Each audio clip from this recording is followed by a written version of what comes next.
The evening sun slipped behind the neighborhood rooftops, painting the kitchen window in shades of amber and gold. I stood at the doorway, my tired fingers gripping the edge of the wall for balance. The aroma of spices filled the air, cumin, turmeric, and something frying in hot oil. My stomach growled softly, reminding me I hadn't eaten since morning. I cleared my throat gently and stepped forward. Beta, what are you making for dinner tonight? It was a simple question. A question any mother-in-law might ask. A question filled with nothing but curiosity, perhaps even a hint of hope that we could sit together, share a meal, talk like we used to. But the silence that followed was crushing. My daughter-in-law didn't turn around. She stood at the stove, her back to me, her shoulders tense. The spatula in her hand moved slowly, scraping the pan with a sound that felt louder than it should have been. I waited. Maybe she didn't hear me. Beta, I repeated, softer this time, almost apologetic for disturbing her. She exhaled sharply. Then, without looking at me, she spoke. Why do you ask? Her voice was cold, flat. Each word landed like a stone in my chest. I blinked, confused. I just wanted to know. I thought maybe I could help. Help? She turned halfway, just enough for me to see the edge of her jaw, tight with annoyance. You don't need to help. I'll manage. I didn't mean to. I said I'll manage. The words hung in the air like smoke. Heavy. Choking. I stood there, frozen, my hands trembling slightly at my sides. I didn't understand. What had I done wrong? I only asked what she was cooking. A normal question. A loving question. But the way she looked at me, or rather the way she didn't look at me, told me everything.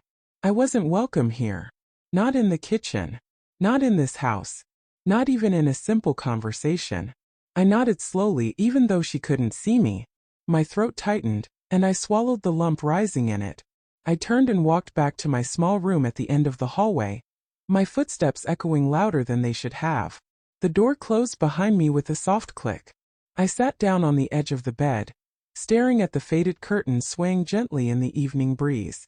My hands rested on my lap, wrinkled and worn from years of work, years of love, years of giving, and yet here I was, alone, unwanted. I could still hear the sounds from the kitchen, the clattering of plates, the hiss of steam, the low murmur of my son's voice as he entered.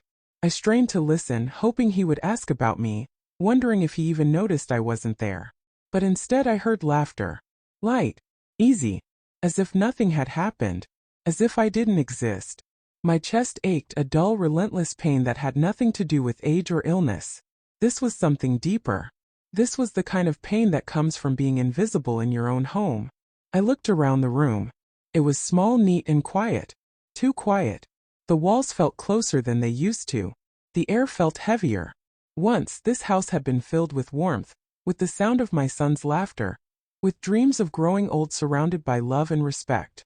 But somewhere along the way, those dreams had slipped through my fingers like sand. I wiped my eyes quickly, even though no one was there to see. I told myself I was being silly, emotional. Maybe she was just tired. Maybe I had asked at the wrong time. Maybe tomorrow would be better. But deep down I knew. This wasn't about one question. This wasn't about one moment. This was the beginning of something I had been trying to ignore for months. The truth I had been pushing down, pretending not to see. I was no longer a mother in this house. I was a burden. My gaze drifted to the small framed photograph on the bedside table. It was old, the colors faded. In it, my son was just a boy, grinning widely with his front teeth missing, his arms wrapped around my waist. I remembered that day. We had gone to the park, just the two of us. He had called me his best friend.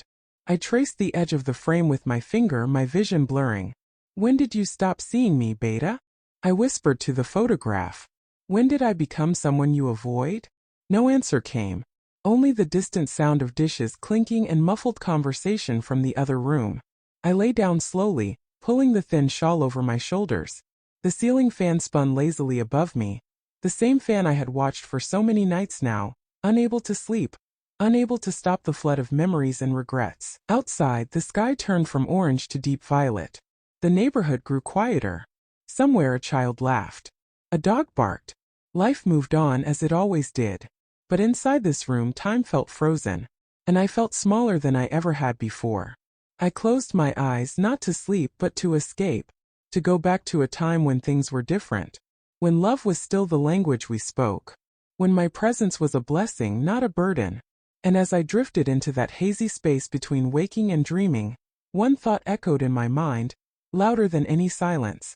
How did we get here? I don't know when I fell asleep, but when I opened my eyes again, the room was darker. The moonlight filtered through the curtains, casting soft shadows across the walls. My body ached from lying still too long, but I didn't move. Instead, I let my mind wander back, far back, to the days when everything was different. I was 23 when I lost my husband. 23. Barely a woman. Barely prepared for life. And suddenly, I was alone with a 5-year-old son and a future that felt impossibly heavy.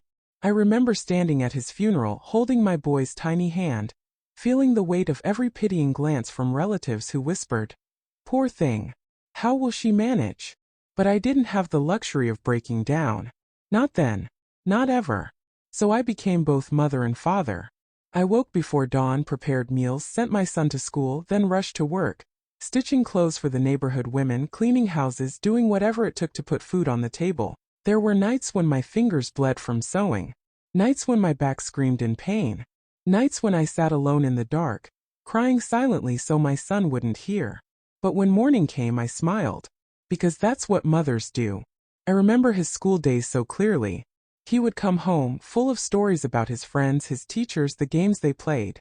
I would listen, laughing at his jokes, celebrating his small victories as if they were the greatest achievements in the world.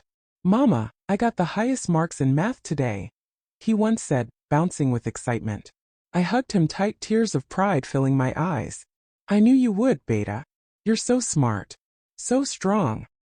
He looked up at me, his face glowing. "When I grow up, I'll take care of you, Mama. I'll buy you a big house and make you happy." I kissed his forehead. "You already make me happy, my love. Just stay like this. Kind. Loving. That's all I need." He promised. And I believed him. I worked double shifts so he could go to college. I skipped meals so he could eat well. I wore the same sari for years so he could dress nicely. I never complained. I never regretted. Because every sacrifice I made was wrapped in love. When he graduated, I cried. Not from sadness but from overwhelming pride. My boy, my little boy, had become a man. Educated. Capable. Ready to take on the world. "Mama, this is all because of you," he said, holding his degree in one hand and my hand in the other. "I'll never forget what you've done for me." I smiled through my tears. "Just be happy, Beta. That's all I want." And for a while we were. He got a good job. He started earning well. And I finally felt like I could breathe. Like all those years of struggle had been worth it. Then came the marriage. I was so excited. A daughter-in-law, I thought. A companion. Someone to share the household with. Someone to talk to during the long afternoons. Someone who would bring even more love into our home. I welcomed her with open arms. I helped with the wedding preparations. Cooked her favorite dishes. Treated her like my own daughter. I imagined us laughing together, cooking together, sharing stories over tea. But slowly things changed. First it was small. She preferred to eat in her room. She didn't like the way I arranged things in the kitchen. She wanted space. I understood. She was adjusting. New home, new family. I gave her space. I stayed out of her way. But then my son started changing too. He stopped asking how I was. Stopped sitting with me after dinner. Stopped calling me Mama, the way he used to, with warmth, with affection. Now it was just Ma, said in passing, barely looking at me. I told myself it was normal. He was married now. He had responsibilities. A wife. A future to build. But somewhere deep inside, a quiet fear began to grow. Am I losing him? I tried to push it away. I reminded myself of all the good times. The promises. The love we had shared. But love, I was learning, is not always enough. One day I overheard them talking in their room. The door was slightly open, and I was passing by when I heard my name. "Your mother is always hovering," she said, her voice laced with irritation. "I can't even cook in peace." "She's just trying to help," my son replied, though his tone was weary. "Help? She's interfering. I feel like a guest in my own kitchen." There was a pause. A long painful pause. And then my son sighed. I'll talk to her. I stood there frozen, my heart pounding, my hands trembling. Interfering? Guest? I had given her everything. Respect, space, love. And this is how she saw me. But what hurt more was my son. He didn't defend me. He didn't say, this is her house too. He didn't say, she raised me alone. He just agreed to talk to me, as if I were the problem. I quietly walked back to my room, my chest tight, my eyes burning with unshed tears. That night I didn't sleep. I stared at the ceiling, replaying every moment, every word, every sacrifice I had made. I had given my entire life for my son, my youth, my dreams, my health. And yet here I was, unwanted, unseen, a stranger in the home I had built with my own hands. I thought about all those years I worked myself to exhaustion, believing that one day love would come full circle, that one day I would be cared for the way I had cared for him. But that day never came. Instead, I became invisible, a shadow, a burden, and as the night stretched on, cold and endless, I realized something that broke me in ways I couldn't name. I had lost my son long before I knew it. The boy who once called me his best friend, who once promised to take care of me, who once looked at me like I was his entire world. He was gone. And in his place was a man who saw me as an inconvenience. I pulled the blanket tighter around myself, trying to hold together the pieces of my shattered heart. Tomorrow, I told myself. Tomorrow I would try again. Smile again. Be invisible again. Because what else could I do? This was my home. My son. My life. Even if they no longer wanted me in it, I had nowhere else to go. The moonlight faded and the room grew darker still, and somewhere in the distance, I heard the first birds of morning begin to sing, signaling a new day filled with the same quiet heartbreak. The house used to hum with life. I remember mornings filled with the smell of fresh tea, the sound of my son humming while getting ready for school, the warmth of sunlight streaming through open windows. Every corner held a memory. Every wall echoed with laughter. But now the house felt cold, silent, like a place I was only allowed to pass through, not live in. I woke up early every morning as I always had. My body had learned the rhythm long ago. Rise before the sun, prepare breakfast, tidy the house. Old habits die hard, even when no one notices them anymore. I made tea that morning just like I had done for decades. The kettle whistled softly and I poured 2 cups, one for my son, one for my daughter-in-law. I didn't make one for myself. I'd learned not to. I placed the cups on the table carefully and stepped back, waiting. My son came out first, dressed for work, his tie slightly crooked. I reached out instinctively to fix it the way I used to when he was younger. But he stepped back, adjusting it himself without meeting my eyes. "I've got it, Ma," he said flatly, picking up his tea. I nodded, my hand falling back to my side. My daughter-in-law emerged next, her phone in hand, scrolling through something I couldn't see. She sat down, sipped the tea and grimaced. "It's too sweet," she muttered, setting the cup down with a small clink. I opened my mouth to apologize, to offer to make another. But she was already up, moving toward the kitchen, ignoring me completely. My son glanced at me briefly, something flickering in his eyes, guilt? Annoyance. But he said nothing. He finished his tea in silence and left for work without a goodbye. I stood there alone in the living room, the untouched cup of tea growing cold on the table. This was my life now. Invisible. Unnecessary. Tolerated at best. I went to the kitchen to clean up, but my daughter-in-law was already there, remaking her tea with sharp, deliberate movements. "I can do it if you." I said I'll do it myself. Her tone was sharp, final. I stepped back and left quietly, feeling like a trespasser in a space I had once owned.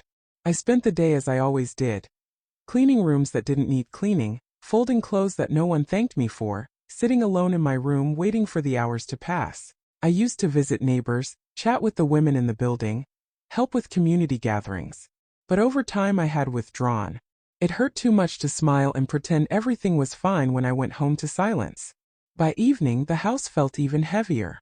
Dinner time approached, and I could hear the clattering of pots in the kitchen. I stayed in my room, knowing better than to offer help. But my stomach growled, reminding me I hadn't eaten all day. I waited. Surely someone would call me. Surely they wouldn't eat without me. but the minutes stretched into an hour. I heard their voices, low and casual, the clink of dishes, the scrape of chairs. They were eating. Without me. I stood slowly, my joints stiff, and walked toward the dining area. They were seated at the table, plates full, talking quietly. Neither of them looked up when I entered. Is there food left? I asked softly. My daughter-in-law glanced at me briefly, then at my son. There's some rice in the pot. Vegetables are finished. Just rice. No curry. No care. I nodded and went to the kitchen, scooping a small portion of plain rice onto a steel plate. I sat at the far end of the table, away from them, eating in silence. No one spoke to me. No one asked how my day was. No one even looked at me. I was a ghost in my own home. I finished quickly, washed my plate, and returned to my room. I closed the door and sat on the bed, staring at nothing, feeling everything. How had it come to this? A few days later it got worse. I was in the living room dusting the shelves, something I did out of habit, out of a need to feel useful. My daughter-in-law walked in, her arms crossed, her expression tight. "Why do you keep moving things around?" she asked. I looked up, confused. I was just cleaning. I had organized those shelves. Now I can't find anything. "I'm sorry, I didn't mean." "You never mean to, but you always do." The words stung, sharp and unexpected. I stood there, cloth in hand, frozen. My son walked in just then, and she immediately turned to him. "Your mother keeps rearranging everything. I can't even keep my own house the way I want." Her house. The words echoed in my head, louder than anything else. Her house. Not our house. Not the family's house. Her house. And I was just in the way. My son sighed, rubbing his forehead. "Ma, maybe just let her handle things, okay?" I looked at him, the boy I had raised, the man I had sacrificed everything for. And he looked at me like I was a problem to be managed. "I was only trying to help," I said quietly. "I know, but—" He trailed off, glancing at his wife, then back at me. "Just don't, okay?" He didn't wait for my response. He turned and walked away, following her into their room. I stood there, alone again, the duster still in my hand, and for the first time I felt something break inside me. Not sadness. Not hurt. Anger. A slow, burning anger that I had been swallowing for months. I had given up everything. My youth. My dreams. My entire life. And this is what I got in return. Cold indifference. Silent rejection. A room in the corner and plain rice for dinner. That night I couldn't hold it in anymore.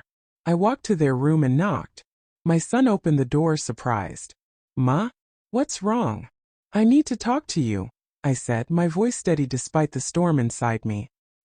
He hesitated, glancing back at his wife, who was lying on the bed, scrolling through her phone. "Can it wait? We're tired." "No," I said firmly. "It can't." He blinked, taken aback. I had never spoken to him like this before. He stepped into the hallway, closing the door behind him. "What is it?" he asked, his tone cautious. I looked at him, really looked at him, and felt my heart crack all over again. "When did I become a burden to you, Beta?" I asked, my voice breaking. "When did I stop being your mother and become this? Someone you avoid. Someone you tolerate. Someone you wish would just disappear." His face shifted, guilt flashing across his features. "Ma, that's not—" "Don't lie to me," I said, tears streaming down my face. "I see it. Every day. The way you look at me. The way you don't look at me. I hear it in your silence. I feel it in this house. Ma, please. I raised you alone." My voice rose. "I worked until my hands bled. I went hungry so you could eat. I gave you everything I had. And now I can't even ask what's for dinner without being treated like I'm in the way." He stood there, silent, his jaw tight. "I'm not asking for much," I whispered. "I just want to feel like I still belong here. Like I still matter." For a long moment he said nothing. Then, quietly, almost coldly, "You're being dramatic, Ma. No one's treating you badly. You're just overthinking." And with that, he turned and went back into his room, closing the door softly behind him. I stood there in the hallway, alone, my tears falling silently onto the floor. And I realized, with a crushing certainty, I had already lost him. After that night, something inside me changed. I stopped trying. I stopped hoping that tomorrow would be different. I stopped waiting for a kind word, a gentle glance, a moment of warmth. I accepted the truth. I was alone. Even surrounded by family, I was utterly, unbearably alone. The days blurred together. I woke up, went through the motions, and returned to my room. I spoke only when spoken to, which was rare. I ate my meals in silence, usually after everyone else had finished. I had become a shadow, drifting through a house that no longer felt like mine. One evening, I sat alone at the dining table with a plate of plain rice and a little bit of dal. There was no curry, no vegetables. Just the basics. Enough to survive, not enough to live. I stared at the food, my throat tight, my chest heavy. I picked up a spoonful, but before I could eat it, a tear fell onto the rice. Then another. And another. I was crying into my food. I set the spoon down and covered my face with my hands, my shoulders shaking with silent sobs. How did I get here? I had spent my entire life giving, loving, sacrificing. And this was my reward? A lonely plate of rice and a heart full of sorrow? I wiped my face quickly, afraid someone might see. But no one came. No one ever did. I forced myself to eat, every bite tasting like dust, every swallow like swallowing stones. When I finished, I washed my plate, put it away, and went back to my room. I sat on the bed and folded my hands in prayer. I didn't ask for love. I didn't ask for them to change. I just asked for strength. Bhagwan, give me the strength to endure this. Give me the courage to wake up tomorrow. Help me find peace in this silence. I prayed every night after that. Sometimes with tears. Sometimes with a broken whisper. Sometimes just in my heart, too tired to even speak. And slowly something shifted. I stopped expecting. I stopped waiting for my son to see me. I stopped hoping my daughter-in-law would soften. I simply let go, but letting go didn't mean giving up. It meant protecting what little of myself I had left. I started taking walks in the early morning before anyone woke up. I found a small park nearby and sat on a bench, watching the sunrise, listening to the birds, feeling the cool breeze on my face. For the first time in months, I felt something close to peace. I also started eating my meals earlier alone, so I wouldn't have to face the silent rejection at the dinner table. I kept to my room more, reading old books, listening to devotional songs, finding solace in solitude. I became invisible by choice, not by force. And strangely, it hurt less. But my body was paying the price. I had lost weight. My hands trembled more than they used to. I felt dizzy, sometimes weak. But I didn't say anything. What was the point? One afternoon I fainted in my room. I had been standing near the window, folding clothes, when suddenly the world tilted. My vision blurred, my knees buckled, and everything went dark. When I opened my eyes, I was on the floor, the ceiling spinning above me. I lay there for what felt like an eternity, too weak to get up, too tired to call for help. Eventually, I managed to pull myself up and sit on the bed. My heart was racing, my body trembling. I should have told someone. I should have asked for help. But I didn't, because deep down I wasn't sure anyone would care. Days passed. My health didn't improve. I grew quieter, weaker. I stopped eating much at all. Not because I was protesting, but because I simply had no appetite anymore. Food had always been an act of love for me. Cooking it, sharing it, watching my loved ones enjoy it. But now food was just fuel. Tasteless. Meaningless. One night, as I sat alone in my room, staring at the old photograph of my son, I whispered to it, "I'm tired, Beta. So tired." I didn't know if I meant physically or emotionally. Maybe both, but for the first time I allowed myself to feel it. The exhaustion. The grief. The overwhelming sadness of a mother who had given everything and received nothing in return. I closed my eyes and let the tears fall, no longer trying to hold them back. And in that moment of complete surrender, I prayed one last time. If this is my life, Bhagwan, help me accept it. But if there's more, if there's still love left somewhere, please let them see me before it's too late. I didn't know if anyone heard that prayer. But the universe, it seemed, was listening. Because the very next day, everything changed. It started with a scream. I was in my room lying down, too weak to do much else, when I heard my son's voice shouting my name. "Ma! Ma, where are you?" His voice was panicked, desperate. I tried to sit up, my heart racing. What happened? Was he hurt? He burst into my room, his face pale, his eyes wide with fear. Ma, are you okay? I blinked confused. Yes, Beta. I'm fine. What's wrong? He stared at me, breathing hard as if he had been running. Behind him, my daughter-in-law appeared, her face tight with worry. We thought something happened to you, he stammered. You didn't come out all day. You didn't answer when we called. I didn't hear you, I said softly. I was resting. He looked around the room, his eyes landing on the empty glass by my bedside, the untouched plate of food from yesterday. Have you eaten? He asked, his voice breaking slightly. I hesitated. I wasn't hungry. His face crumpled. He knelt beside my bed, taking my frail hand in his. Ma, when did you get so weak? I looked at him, this man who was once my little boy, and for the first time in months I saw him really see me.